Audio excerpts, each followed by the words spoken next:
He kōna I purangi tēnei nā te reo irirangi o Aotearoa.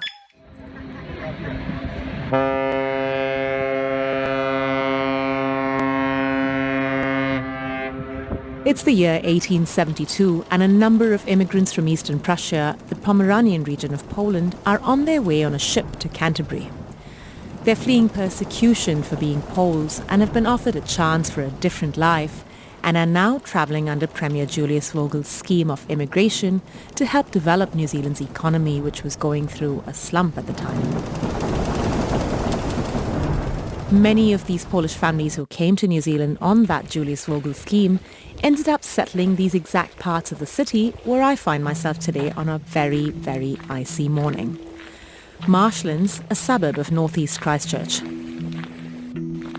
I'm here to meet a Polish couple, not descended from the original settlers, but more recent immigrants to New Zealand. Dorota Szymanska-Prokop and her husband Tom welcome me into their very toasty home with hot coffee and a full-on Polish spread. Oh my gosh. Yeah, I told you I'm going to. You went all out, didn't you? Yeah. Tell me about this cake you've made. So this is traditional Polish cake, very basic, made based on yeast, fresh yeast. We use the base of that cake with poppy seeds to make very traditional Polish cake, which is poppy seed cake, Christmas cake. Hi, my name's Kadambari Raghukumar and this is Here Now. Dorota and Tom are somewhat fanatics of all things Polish in New Zealand, and I first heard of them through their radio program on Plains FM. Between the Waters, Polish Legacy in New Zealand Charitable Trust presents you with the radio broadcast Polish Waves.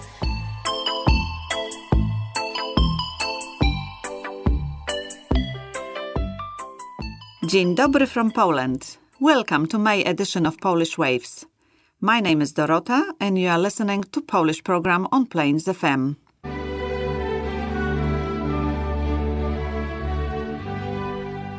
We represent Between the Waters Polish Legacy in New Zealand Trust. We advocate and promote Polish heritage as part of New Zealand ethnic identity and provide forum to present, share and celebrate Polish uniqueness. About close to 3,000 people identify as being of Polish origin in New Zealand, and over the years Dorota and Tom have come to be known for their research and events that bring the community here in Canterbury together. All of this used to be just one big boggy marshland, was it? There were gardens and farms. Originally, when Polish settlers came here in 1872, there were just bogs, basically bogs. No one wanted to work the land here because it was just too hard. Initially, the intention was to bring people from United Kingdom, but I think the story is that there was less and less people interested, and because of the family connections, royal family in Britain was connected to Prussia, so they started visiting. The agent started visiting Prussia. And they visited Western Prussia, which was populated by Poles. That's Poland. It was Poland before Polish partition. The Poles had long suffered under the hard rulers of Austria, Germany and Russia, and the opportunity to emigrate in the late 1800s was hard to resist. Otto von Bismarck had started an intense Germanification campaign which led to Poles being persecuted, their Catholic faith, language and identity being seen as a hindrance. Many landless farmers saw a chance to emigrate as impossible to pass up, even if it involved a long and arduous ship journey to the opposite end of the world, New Zealand. So several Polish families began to arrive from 1872, first in Littleton, and some here in Christchurch eventually. Dorota and I are taking a walk around her street, which happens to be called Polish Settlers' Place, after the council and Naitahu made the decision based on the area's history. There's a plaque and a lamppost made in Gdansk, Poland here in this park. Dedicated to early Polish settlers from faraway lands of Pomerania, landed in Littleton in August 1872 aboard the Frederberg and tirelessly cultivated Canterbury marshlands for future generations. Incredible. So all of this was part of that. Correct. Yes. Incredible. So basically, if you drive alongside Marshland Road, you will see the church and you will see the Marshland Hall, and the land on each side of the road was basically marshlands where they cultivated. So here where we stand, it's quite possible that they had a farm and they cultivated the bogs and had a house and whatever. So that was before the earthquakes. It was all land and farms. So So this is all just very new. All of this very is new. very This is all after earthquakes. Yes, we built after we knew that there was Polish settlers' place. And Incredible. So you found your place in the world pretty much. very much so. And we very often have community gatherings in here for Christmas specifically, usually, and we try to introduce Polish culture and everything else. If you notice, there is no other non-Maori name of the street in this subdivision. All the streets are named in the Maori name, but Except the Polish settlers' place. except the Polish settlers' place. That's right. And It's a place of a huge amount of history and Yeah, sentiment as there well. is, It's a very there is, sentimental place, there is. isn't it? The early Polish families here set about draining these marshlands, felling trees and planting carrots and onions. These were poles of hardy stock and not unfamiliar with this sort of land. We're back in the warmth of Dorota's home and we're now looking at some old black and white photos of the area. Also the location, is by the sea. They lived by the sea, by the Baltic Sea, and they came and they lived by the sea, so there's water. There is hard work, I think, on this land. So, yeah.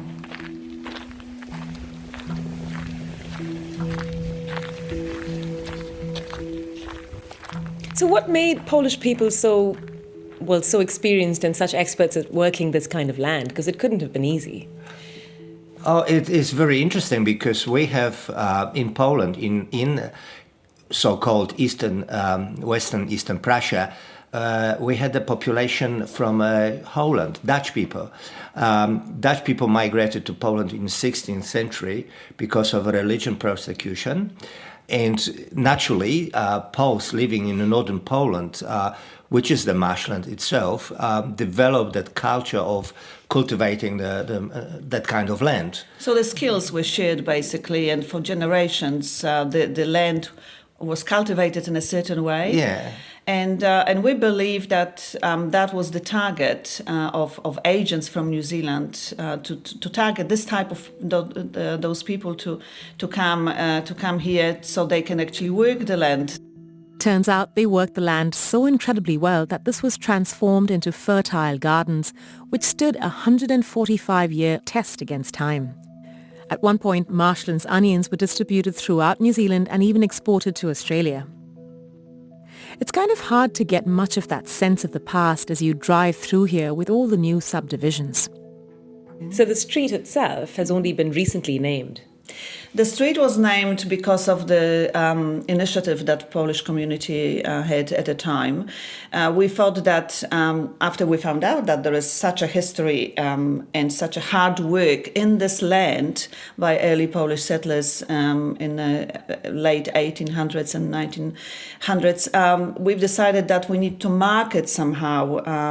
And we have approached City Council and applied to Naitahu for permission once when this development was coming out to name one of the streets here with Polish names. So obviously names and surnames came to mind to various people to start with, but we thought we need to cover the whole lot. So proposal was for Polish settlers, and City Council has agreed, and Naitahu has agreed, and few years after, in 2017, the street was named and City Council designated this particular cul-de-sac to be, which we obviously liked. So that's how the Polish settlers came onto the map. And this is the furthest Polish settlers place or street that we know of, furthest from Poland. So when I was driving through, there was all of these new developments. There's, a ton of new houses and subdivisions, and there's a little church, the Catholic church down the road that way. So that was one of the earliest churches where I've seen pictures of the old Polish community going there to worship. They had Sunday masses there. That's right. As far as we know, Marshland Road was obviously in the middle of farmland. There were farmlands, and you could see on one side of Marshland Road there is still gardens that are still cultivated by the descendants of Polish settlers. But the first building that we know, one of the first buildings, community buildings, were the church and the hall on opposite, and they are facing the road. So how many Polish families would have lived here at the time? There was 7 families. I think 7 families migrated as a families to Christchurch initially, and out of that, I think 5 or 6 families migrated to Marshland.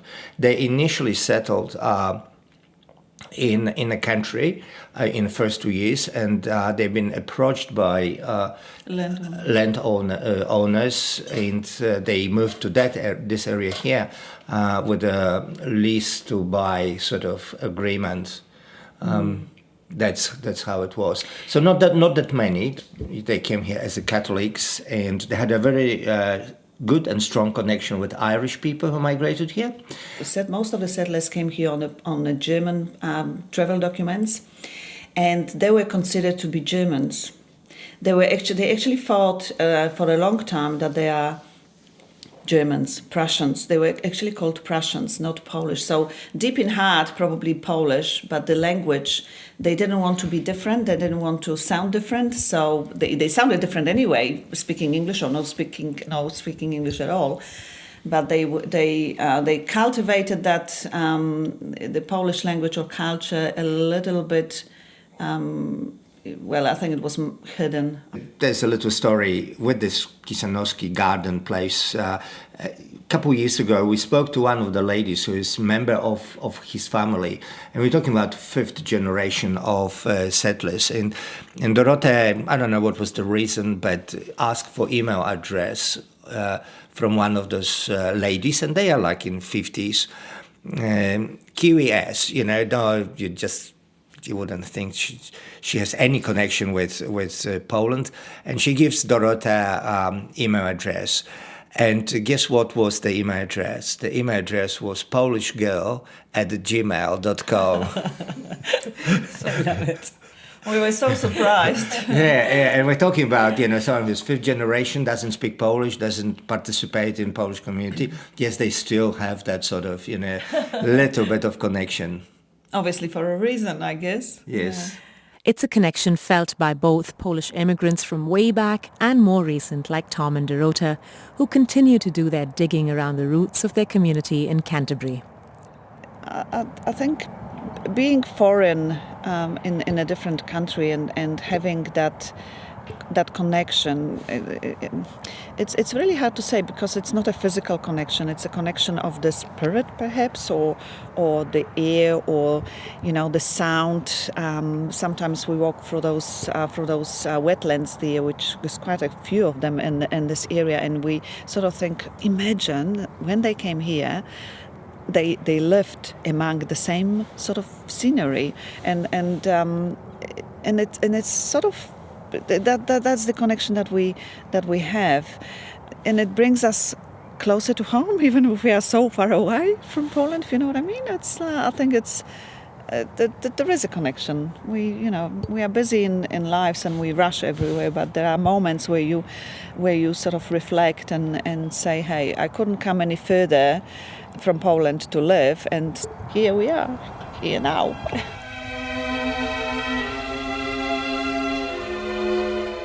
That's Here Now this week with Tom and Dorota talking about Polish history around Canterbury. My name is Kadambari Raghukumar, and every week I bring you a story from around New Zealand featuring people from all around the world who live here.